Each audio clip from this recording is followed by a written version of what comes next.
The law requires mining companies to create emergency plans in case of an accident or a failure occurs on a mine site. The difference is, this operator took things further. Leer South came to us and said, we would like to get some people together and see how well this works. Seeing how it worked involved several steps. First, the company called a small group together to look at plans on paper.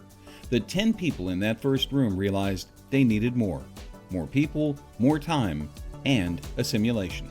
It's one thing to talk about how something is supposed to work, and in our world on emergency management and even first responders, we know that once something actually happens, there are a whole lot other actions that need to take place. The company footed the bill to gather 13 different federal, state, and local agencies together and simulate a slurry impoundment failure.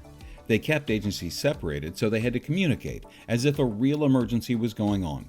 And from that, they learned. But we also wanted a plan that was in practice, that was actually one that could be achieved, and one that we had already had our hands on, so that we would be able to know what each agency's responsibility was and how they would react in the event of that circumstance. We're going to know what we need to do, when we need to do it, and there's no second guesswork when the event comes. Handling water in a different way was also a priority. The mine is expanding to produce more metallurgical coal, which will require sanitary lines. Lines the company couldn't place by itself, nor could a nearby small town.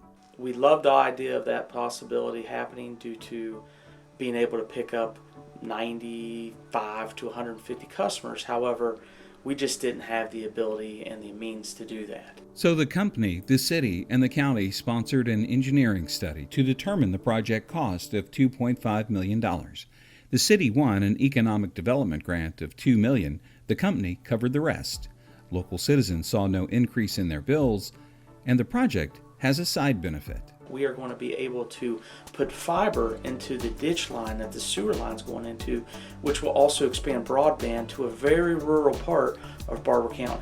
The company's ongoing commitment to charity, to communicating with the public, and ensuring that mine operations continue safely is why the judges cited Wolf Run Mine and Leer South Complex as the Good Neighbor Award winner for 2020.